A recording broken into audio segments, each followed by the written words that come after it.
plant I'd like to introduce you to is known as the ZZ plant.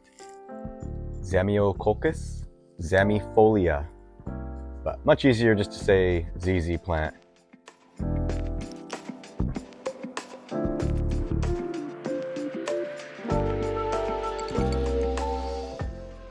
Known to be one of the indestructible plants. Very difficult to kill, but that doesn't mean that it might straggle. But it'll hang on with one little guy, even at your best effort to kill it. It's got shiny, glossy leaves. It grows from rhizomes down below, and this is one starting to open up.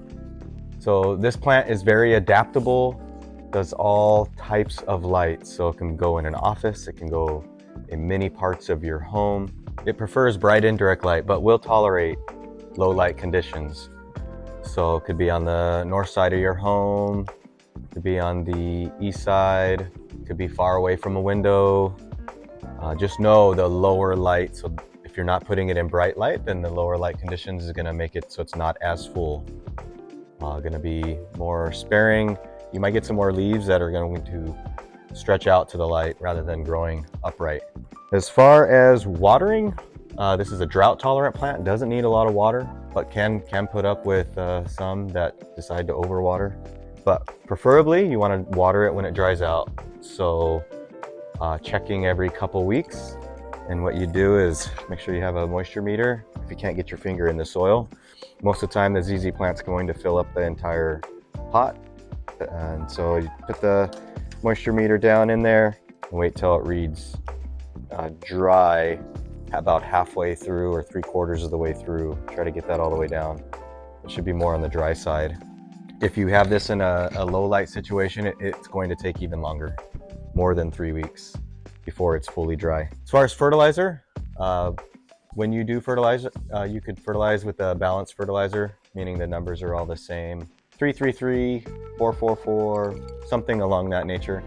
And you want it to be sure that you dilute it 50%, and you can just water with that each time. So follow the dilution rate on the package and water thoroughly, making the water go all the way out through the bottom when you are watering the ZZ plant. Another thing about ZZ plants is they take fertilizer very well, especially through the leaves.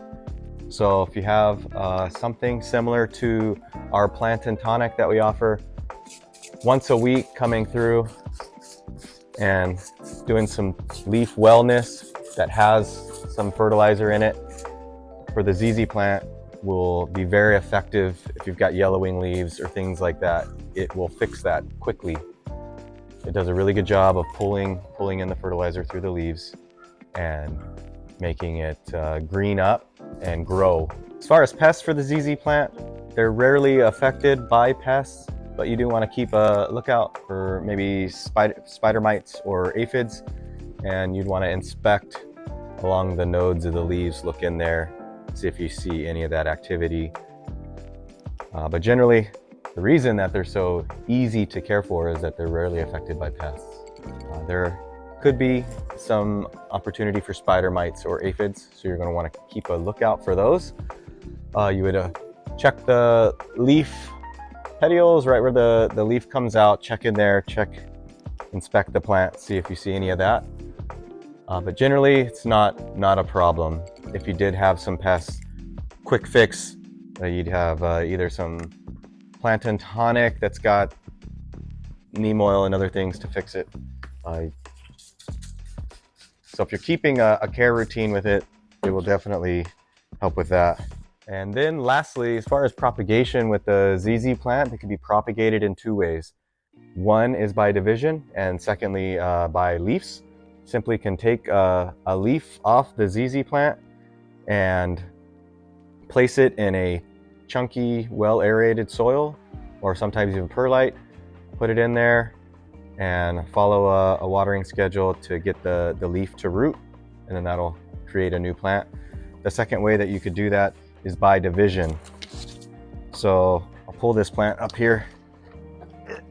I chose a big one, but they grow by rhizomes, and so the You could depot the plant and then divide underneath. You could divide the rhizomes and then propagate by division. So look for this other video and I'll show you how to do that. So that's the ZZ plant. It's an elegant, easy to care for plant. If you're just getting into houseplants, this is 100% one that you want to have as one of your beginner plants, one of your first plants. Or if you're a plant enthusiast, this always adds texture and height to your existing collection. If you're in an office situation, it's a perfect plant for an office. Could be a floor plant, mid-level. This is full size here. This is about as big as they get. But you could have smaller ones that sit on desks too. I hope that helped you care for the ZZ plant and give you some information on how to help care for that. Appreciate you watching and hope that you follow on our journey as we continue on taking care of all of these plants. David with the Plant Bar. Thank you.